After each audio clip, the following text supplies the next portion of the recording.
Welcome, everyone. Hope you're all excited to be here. I know I am. Welcome to my talk on code quality at scale, specifically future-proofing your Android codebase with Ktlint and Detekt. Now, if you're seeing Android for the first time there, don't be worried. While we're going to frame some of the challenges through the lens of an Android application, all the solutions that we work through are going to be applicable to a Kotlin codebase as well. A little bit about me. So my name is Tristan Hamilton. I'm from Dublin, Ireland, pronouns he, him. I work as a tech lead at HubSpot. HubSpot is a Boston-based CRM company helping businesses grow better. And I work as part of the mobile org on a team that I was fortunate enough to help found about just over a year ago now called Developer Experience and Infrastructure. It's a pretty broad scope for that team, so we handle everything from developer tooling to the CI/CD pipeline, as well as the infrastructure that we run that on. And my focus and specialty on that team is Android development, which is what I was more focused on prior to being part of this team. And I've included a photo here from a recent vacation I went on to Hawaii. And this was Lanai Island, and I'm on Shipwreck Beach there. I'm pondering life with a coconut and thinking about how can I connect all of this together for this talk. And I think the fact just how long a journey it actually took to get there is going to be quite thematic of today. Because, while of course I want to talk to you about code quality and particularly how we can automate for code quality at scale. And we're going to dive into, of course, like the Kotlin tooling that we can use to achieve that. I want to specifically talk about one tool in that toolchain, which is Detekt. And Detekt was something that I found I could use to solve a very particular Android problem that we faced. And it was during this journey of trying to solve for this Android problem that I came to the conclusion that we don't just have to automate for maybe what you think in the traditional sense of code quality, but we can also automate for architecture integrity. And I'm going to get into what I mean exactly by that throughout this journey. And yes, the journey to R8 is a long one, so bear with me through that. But I think it's really important to tell you about it, and I think you might learn something along the way. So let's set the scene. We can think of software engineering as the ocean, and then the code that we write as the ship, and our crew, our other software engineers, the safety practices and different radar tooling on board as the things to make sure we get to our final destination safely.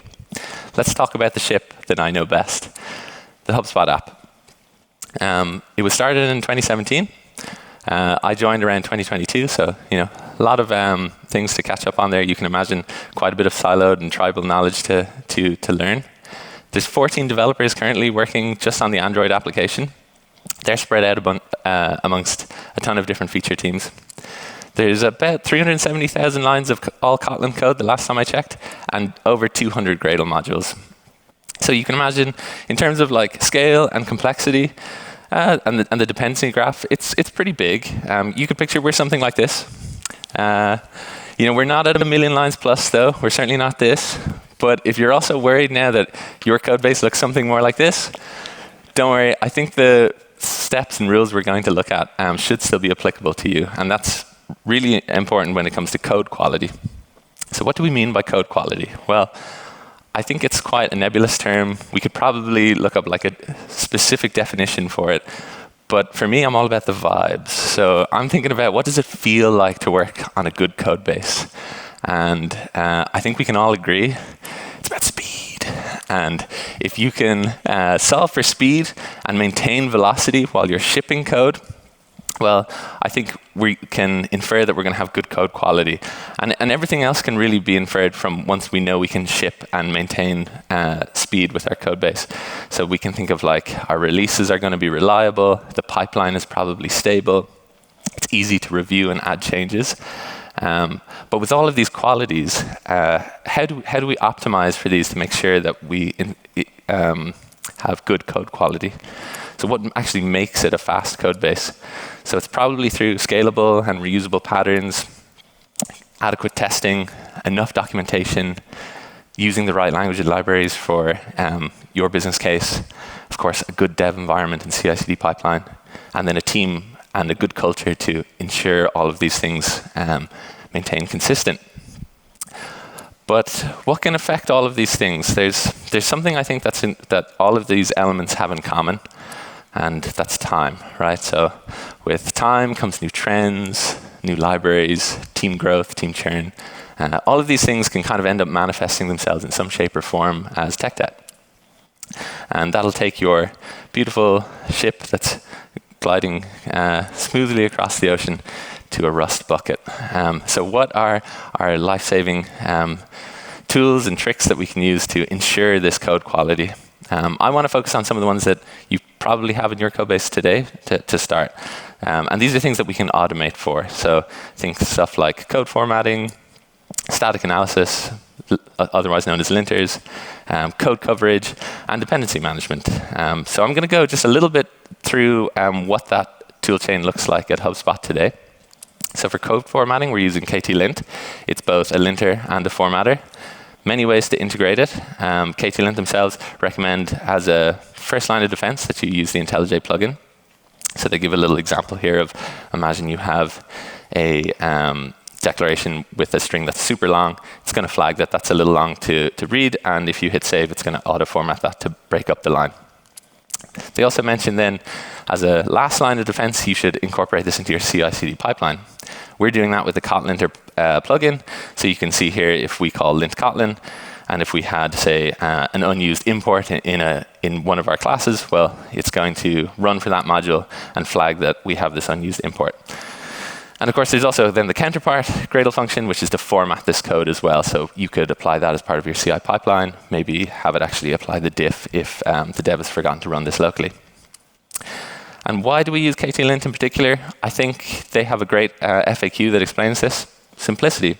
There's a standard rule set, so it means that we kind of spend less time arguing over what the standard formatting should be. So that should mean, easier code reviews and ultimately faster to ship.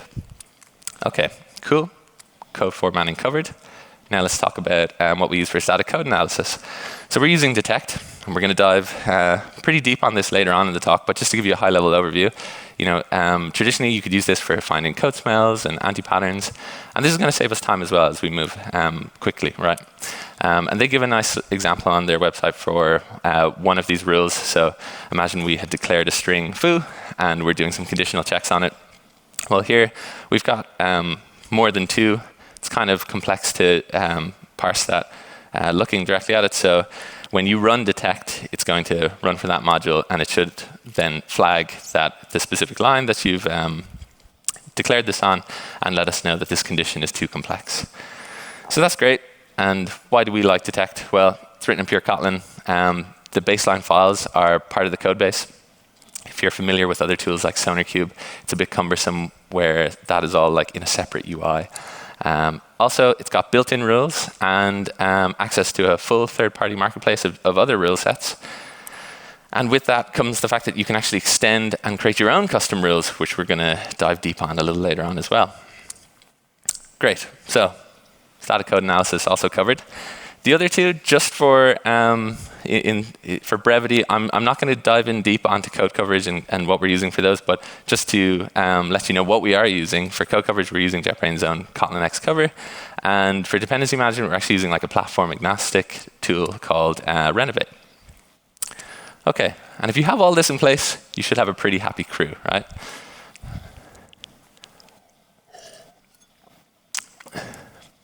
But it's not all smooth sailing. What we discovered was that all it took was one migration, specifically R8, to kind of expose something that these tools seem to lack. And that's what I'm calling architecture integrity. Okay, so it's a way to enforce for this. So what do I mean by architecture integrity? So if architecture is like the blueprint of how we structure and build our code, then architecture integrity is about adhering to these blueprints. And traditionally, this could be handled by, say, principal devs or some kind of core or foundations team to ensure that this is being adhered to across your teams. But I think like the challenge as your teams grow and they scale is that it's not necessarily about these anti-patterns and maybe code smells, but more about ensuring that everyone is consistently adhering to these patterns. So if we could figure out some kind of way to automate and guide this for architecture integrity, then I think we've sort of hit the holy grail of code quality. So this is where we come back to our journey of enabling R8. And let's dive in. So what is R8? OK, so it's an Android code shrinker. What does that mean? Well, it shrinks, obfuscates, and optimizes our code. And what R8 actually consists of is a Java code shrinking tool called ProGuard, plus some Android-specific optimizations, as well as D8, which is the Android compiler that takes your Java bytecode and turns it into DEX code to run on Android. If you're still not necessarily sure, though, what exactly a code shrinker is, let's just do a little sort of simple example of how a code shrinker might function. So here we have this example of a data handler class. And the first thing our code shrinker would do is try to tree shake. So it's going to look at our main function and see the data handler is being called, so can't get rid of that. But inside of our data handler function, or class, we have this function totally ignored helper. It's not being used, so the shrinker sees, well, we can shake that. That's gone. Great. Now let's look at how we can maybe optimize this code as well. So the shrinker will see that we have 3 lines inside of this prepare message, and it's basically declaring a string literal, and then it's concatenating it to the input parameter on the next line, and before returning the actual message. That can all be inlined, so it'll go ahead and do that. And then finally, we need to do some obfuscation. So what does obfuscation mean? Well, it's essentially a way to sort of scramble all of the different class names and variable names to hopefully make it harder for, say, a bad actor to reverse engineer your code and be able to grok how everything works. So that could look something like this. So great. We've done our tree shaking, our optimization, and we've also done obfuscation. So that's kind of everything that a code shrinker actually encompasses. And why did we actually want to enable R8 for ourselves? Well, from what we've just seen of how a code shrinker works, it should mean we have a reduced app size, because ultimately we have less bytecode. Google actually totes that we can get up to a 30% faster startup time due to this as well, because now the class loaders don't need to initialize as much code.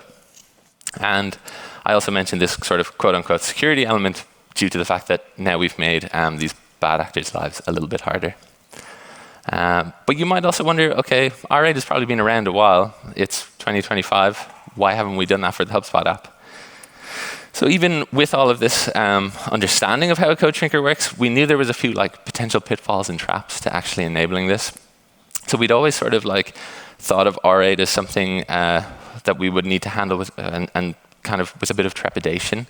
So we knew that to sort of enable this correctly and ensure that we did it reliably, we'd need someone with a holistic view of the app.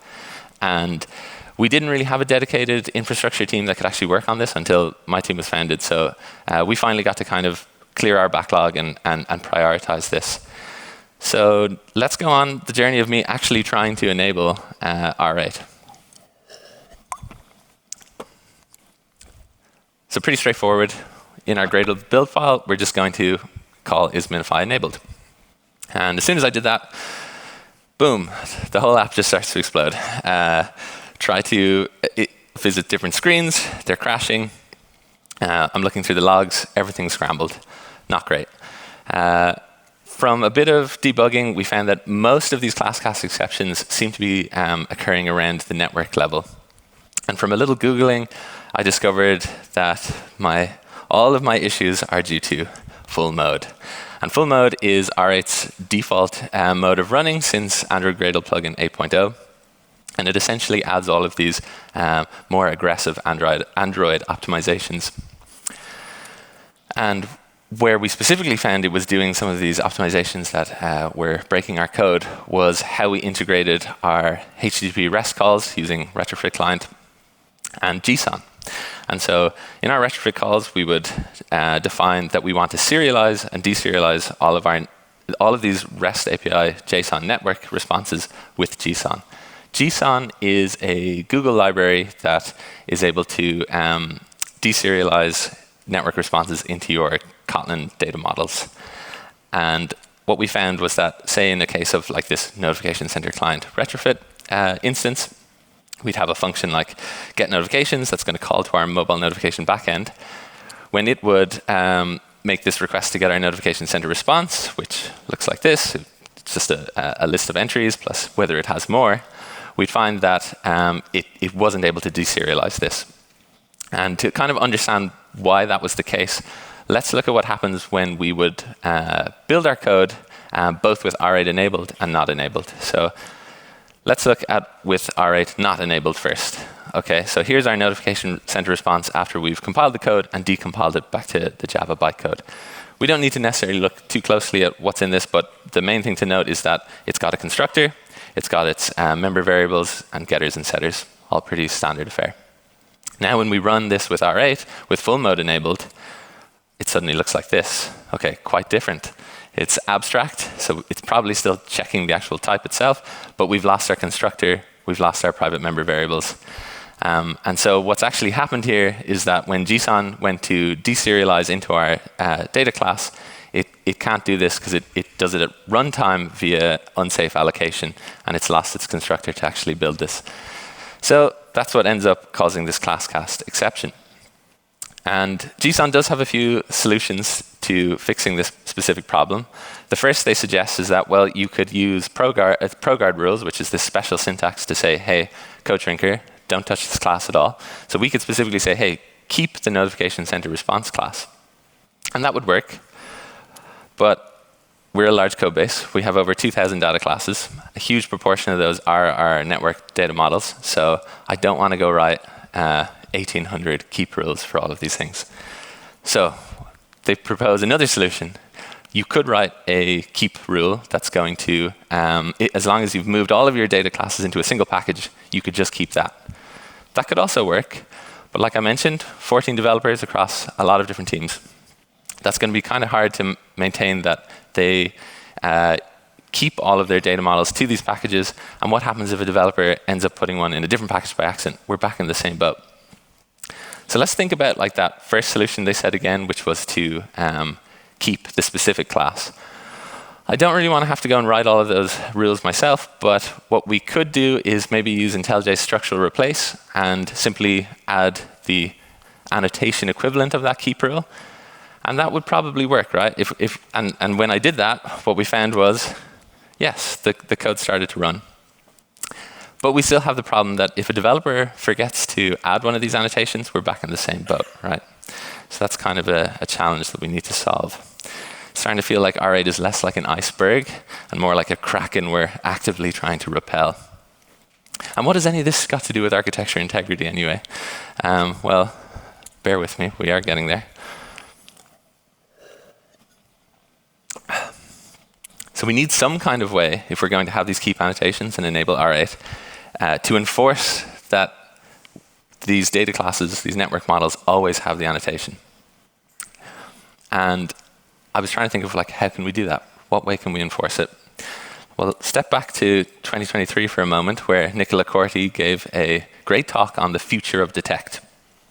And in that, he gave a really nice example of how you can go beyond traditional static analysis by using extending these rules to write all kinds of cool type inferences to determine different things in your code, to write more custom rules and different violations. So I'd always wanted to have some kind of good use case to do that, but I hadn't really seen one up to now.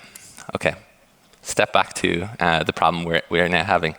I wonder, could we write a detect rule that would be able to enforce and find on all of our retrofit clients these data models and ensure that they have this annotation? I think it might be able to be. I think we could do it. I think it's doable. So let's see if we can try write a detect custom rule to enforce this. Okay, so retrofit JSON R8 keep rule. Long name. If you can think of a better one, please let me know. But this is going to extend Detekt's rule class, and we're going to define the issue. So we'll say it's a defect, it takes 5 minutes, and you need to check if the class is used in a retrofit interface and have this keep annotation. All straightforward. Now, What we need this rule to do is be able to accurately find these interfaces, find the functions inside the interfaces, look at the type parameters as well as the return type, and look at those types and find the annotations. Okay, a few steps there, but with rule type, it actually implements a JetBrains exposed API called, I guess sort of concept called PSI. And with the PSI, we can explore the different nodes of our files to find this stuff. But what is it, the PSI? Well, PSI stands for Program Structure Interface. And what the Program Structure Interface does, if you look it up on JetBrains, it says it powers a lot of the platform itself. So this is how IntelliJ is doing all of these cool inferences about how your code works. And they describe it as both the syntactic model plus the semantic model of your code. What does that mean? Well, we can think of like the syntactic model as sort of the grammar tree, the abstract syntax tree. And here's like a very simplified example.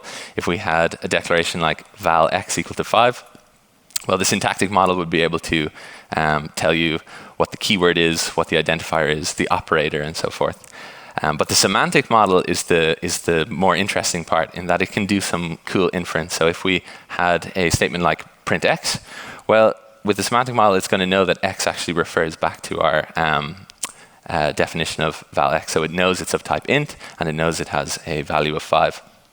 Okay, so now we understand what the program structure interface is. How does that apply to our rule here? So we have this interface, which is a retrofit client, and we need some kind of way to identify that it is actually from retrofit. So we could look at the name of it.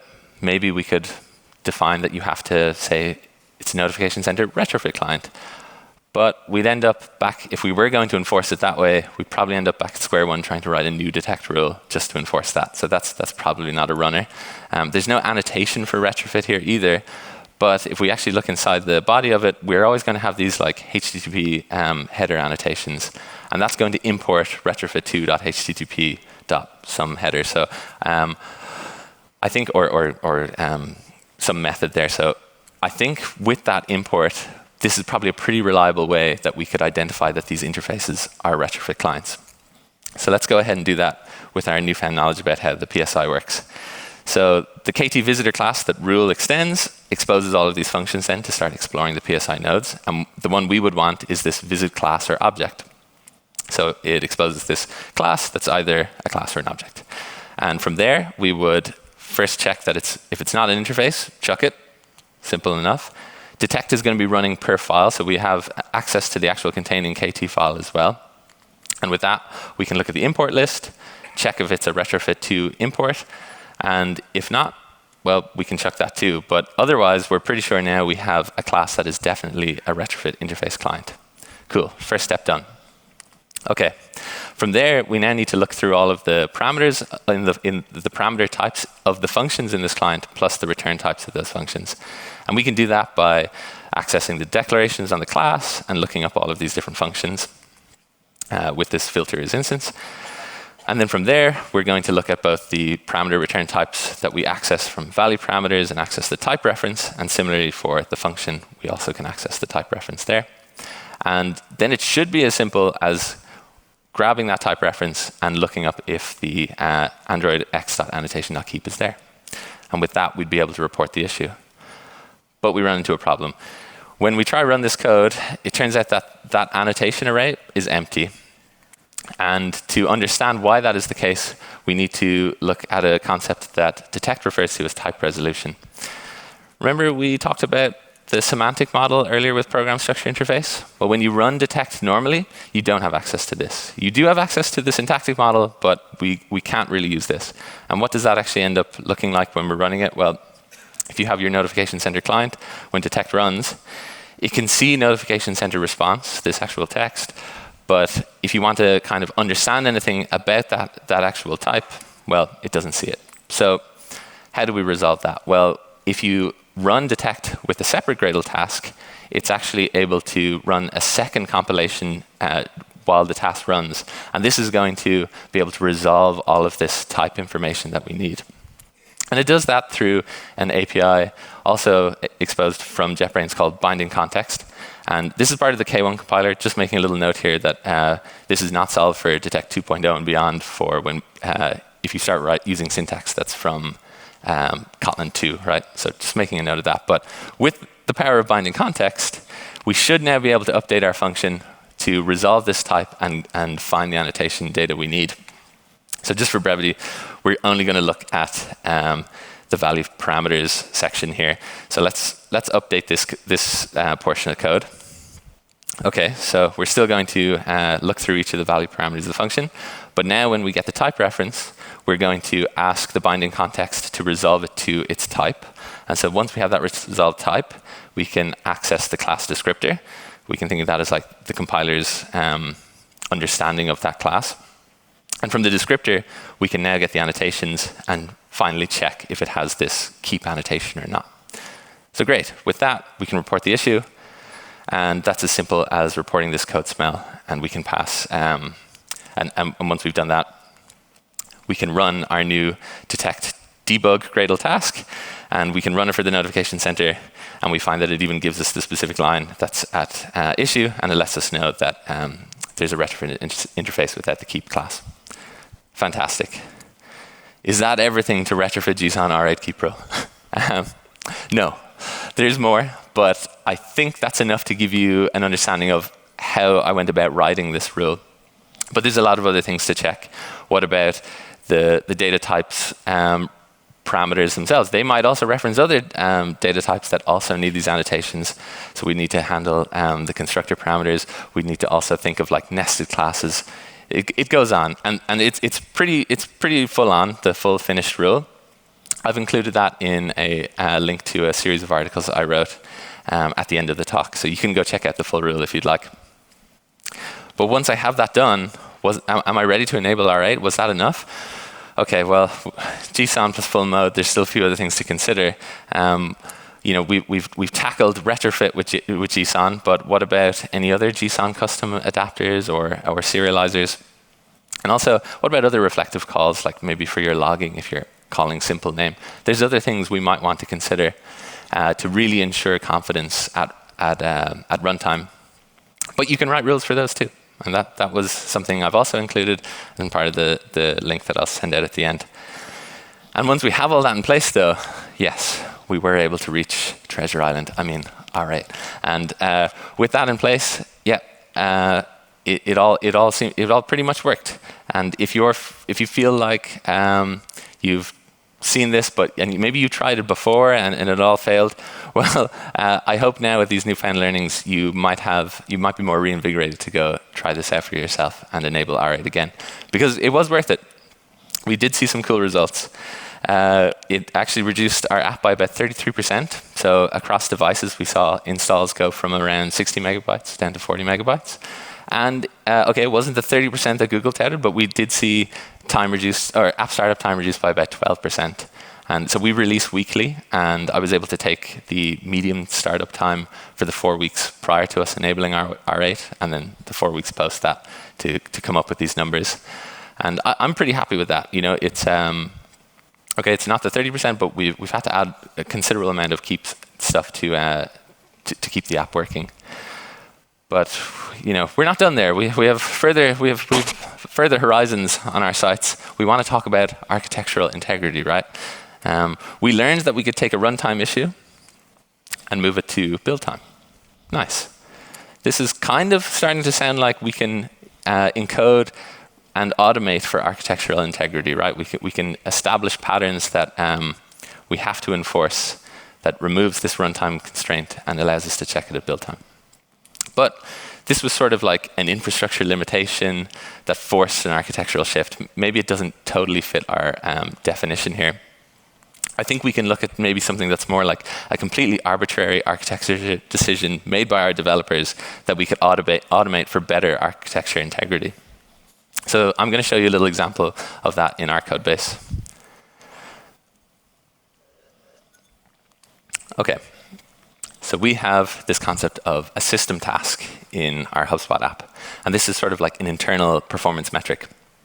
And how it's used is a developer, when writing calls to backend making back-end network requests, they're going to instrument that with this system task. And a system task is going to have, say, a name, I don't know, notification list, refresh. The type, it's a screen load, and it'll come from a module. And the important thing to note about a system task is it's sort of this atomic entity. So it has this specific ID. And when the developer is instrumenting, they're calling these lifecycle methods. So it's got a system task needs to start, complete, abandon, and then if you need to handle the cases where maybe it's abandoned, maybe it failed. And what we find is that through the branching logic, as developers would write these system tasks, that they might forget one of the certain conditions, and then this would sort of result in our metrics looking a little off. We would see that maybe a system task was never finished. And we'd check the back-end calls, and we'd see, no, that task definitely did finish. And so we ended up kind of thinking of these as like zombie system tasks, right? And we came together as a group, as sort of an architectural body, to say, well, we need to govern for this. So we came up with an abstraction called a system task monitor. And that got rid of kind of some of the maintenance that a developer would have to do. So they still have to call these lifecycle methods, but if, say, they missed on complete or on error, well, at least the system task monitor could ensure that we complete the last system task that was started. And that would look something like this. So we'd have a notification list refresh monitor that would implement this, and then the developer would just call this monitor instead. And usually that would happen from within our view models. And we found that this pattern was so prevalent that we thought, you know what, I think now that we know how to do this with Detekt, we should enforce it with a rule. So we came up with a view model monitor rule. And this rule, when we run it, would say, OK, now we run detect a bug for our notification center module. And it would fail, letting us know that, hey, your notification center view model must have at least one monitor class in its constructor. It's a pretty simple case, but it did start to help us enforce that you have to use these in this location. So great. I think with that, that's a more clear-cut example of sort of instrumenting and automating for architecture integrity. And of course, I couldn't end this talk, though, without mentioning how powerful this becomes for LLM-generated code.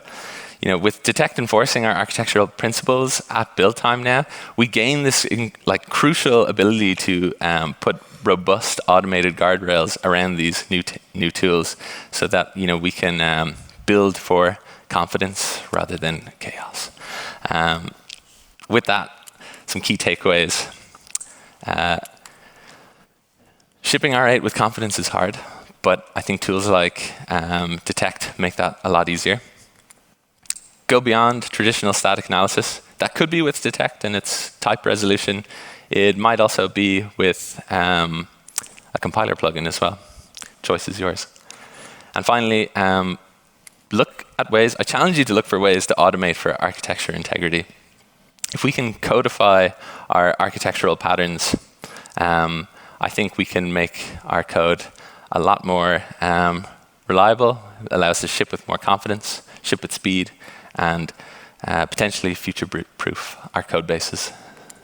So if you want to learn more as well then about the whole deep dive into R8, I've just included a link here, plus the Medium link, where I have this series of articles where I kind of do a deep dive, and I include gists to all of the R8 rules that I wrote. Thank you so much for listening. Hope you found there was something you can take away to apply in your code base and potentially bring your ship safely into port. If you have any questions, I'll be around to answer them. Thank you, and don't forget to vote.